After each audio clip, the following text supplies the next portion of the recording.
Hey guys, Khaos, come at you a whole new different video. Today's video is a review of the Guardians of the Galaxy Volume 2. Cool thing about this, I'm gonna show you guys really close.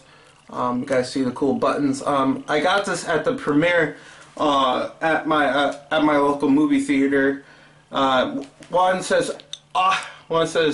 you're welcome, and the other one says obviously. And I also got this cool poster. I'm gonna leave a picture I found on the picture I have right here, so you guys can see a closer look at it. I'll also take a screenshot of it if you want. Anyway, the movie was really great. I'm gonna say right now, I suggest this highly to any of you guys who want to watch more Marvel movies, because that's always a good thing. More Marvel, more money for them, and you know, Disney are soon to be overlords. If you guys really want to see the continuation of the Guardians of the Galaxy, leading into eventually the Avengers Infinity War, or whatever they're calling it now, Thanos, the Avengers versus Thanos. I got lost after a while, so I'll figure out probably something like that later. Anyway, I will be spoiling the whole movie for you, so if you do not want to be spoiled, here's a spoiler tag right here. I'm gonna wait for a moment. Right here, spoiler tag right here. I will be spoiling the whole movie, so pause the video or leave it going. Run to your local movie theaters, watch the movie, come back here, watch my video, or watch any other YouTuber video that's uploaded. I think Black Comedy did his. Everybody else is soon gonna be uploading theirs probably tomorrow, probably Friday. Today is Friday. It's 2 o'clock on a Friday night. Friday morning. I'm so sad.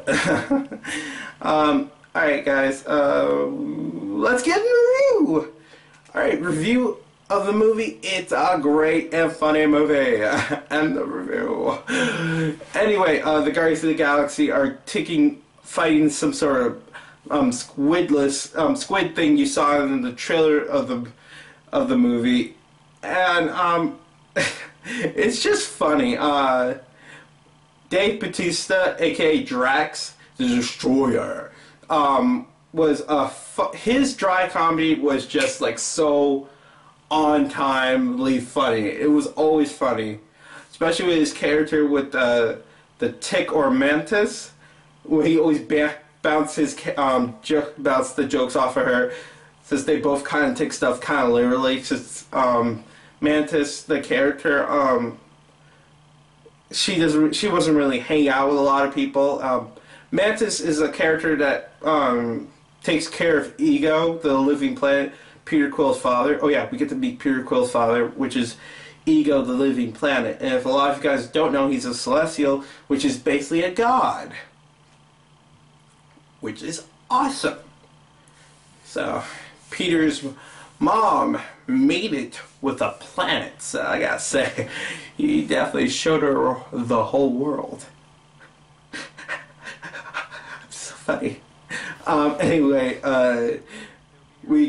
after the Guardians destroyed the alien, they were originally granted Nambu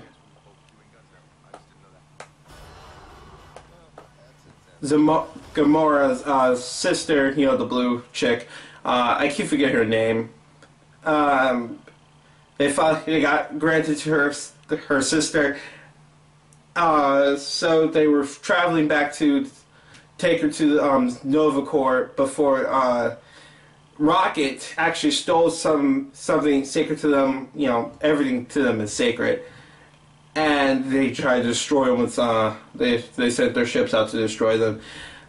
Think as Peter Quill's father, Igor, came in at the nick of time, saved their lives, and didn't save them fast enough to not crash the ship.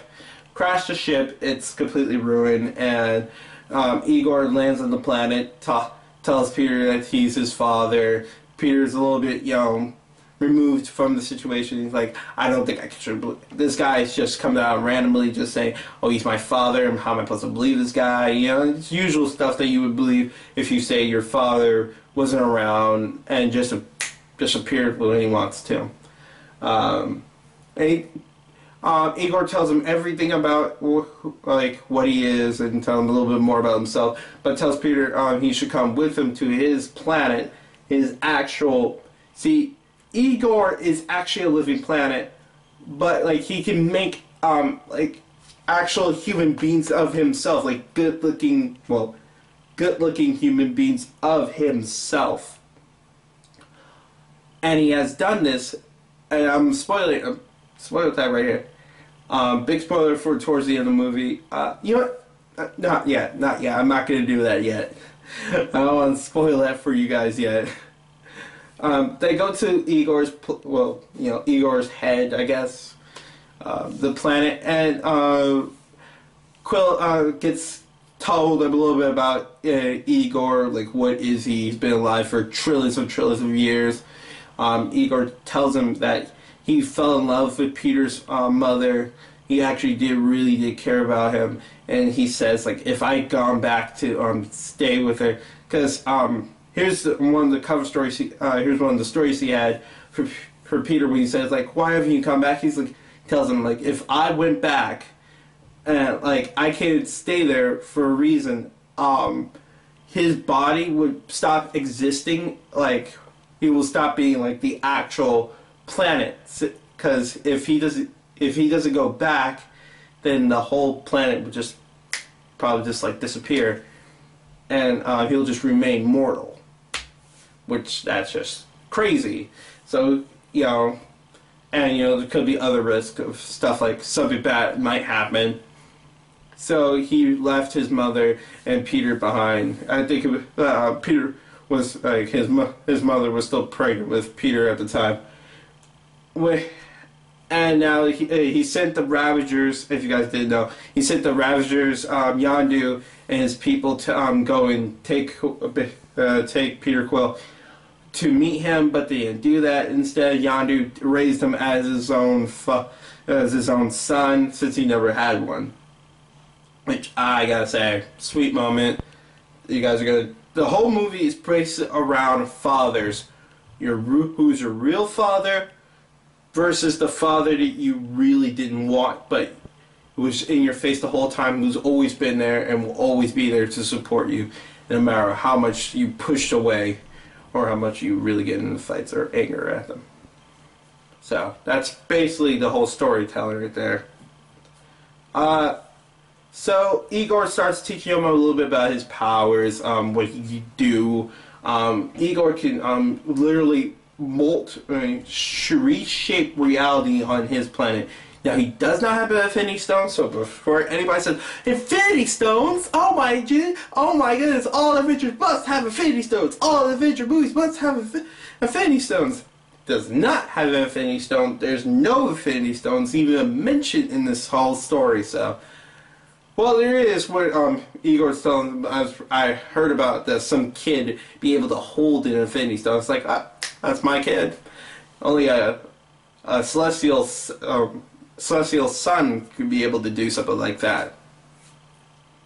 Anyway, as Igor tells him a little bit about, Mantis gets a little jumpy, wants to tell the guys, especially Drax, what's going on. And what's going on is something really horrifying. See, Peter Quill's father, Igor, is literally a psychopath. He's literally, like, not just that, but he's a monster. Like, you think a living planet is bad, who's been alive for trillions of years, wants to explore other planets, find signs of life. But what he felt was a signs of life. He felt like they are not really good of signs of life. They are nowhere near what he would thought what signs of life should be. So what he thinks that should happen, one of the biggest points of the story, so the spoiler tag right here, big spoiler, Igor is the bad guy of the story, who he wants to he leaves these flowers on every planet in the galaxy that he's visit, and all these flowers. Also, he brought all these flowers. At the time he planted was when he was with a woman. I want with a woman so you can bring a kid to life. And the problem with that is none of the kids could ever take through the powers of the Celestial except Peter. Peter Quill is the only one who could take the power of the Celestial. And with the plants that's on every one of these planets, he could reshape reality. Since he can't do it alone, that's why he needed all the kids for. And all those kids died. Every time Yadu brought him his kid, and he convinced them of what you can do, showed them their power, they die instantly right afterwards, and he gets rid of them and starts all over again. And that's what he's been doing for years, apparently. So, Peter Quill is like, Igor is like, you just gotta let go of everything. Let go of your mother, let go of your friends, let go of your lady friend. It's like, wait, let go of my own mom? What are you talking about? You say you loved her. It's like, I did. And I did love her. But, I had to, because I put a tumor in her head. He's like, whoa. And you could just, I was like, oh, snap, shots fired, oh my goodness. Apparently, Igor put a tumor in Peter Quill's mother and pretty much murdered her. Just so he would never go back to, never be tempted to go back to really, to be a better, just be human and live with her forever on a planet like Earth. Which he seems like Earth and every other planet he sees as not living up to his full potential. And with Peter's help, he sees that it might live up to its full potential if they can warp it into his reality of what a perfect world would look like. But Peter's like, nah, I can't let you do that. And another part of the movie, he breaks Peter's Walkman. So, killed his mom, broke his Walkman. Oh my god. He's ready to kill his friends, but the Guardians of the Galaxy ain't about that. So, Yadu and Groot and, Baby Groot, and Rocket all come there to try to save them, save Drax and Star-Lord and Gamora. And another thing is, Gamora and her sister actually get a heart-to-heart and actually figure out what they've been, angry about. She's been angry about, Gamora's sister's been angry about that she's just so perfect and that she never had to truly sacrifice like she did. Every time Gamora won a fight, Thanos cuts a piece of her until she becomes perfect enough to beat Gamora. And since that never happened, he keeps taking piece by piece by piece away from her. And she's been holding on this resentment, and no one's been there. She's been looking to Gamora to be a sister, to be something she could actually have, like to hold on to her, like like how women do when they're giving birth. But she wasn't there, and all they were looking out was for number one, which at that point you kind of have to. It's like a dark side type of thing. So they finally get that heart to heart, and she finally gets to win one. She actually does live towards the end of the movie, so yay for that. Towards the end of the movie, we actually get to see that Tick's power to feel emotion and to be able to emit emotions, like she could actually tell your emotions, or like increase the emotions, like say sleep or happiness, onto you to make you feel better or make sleep.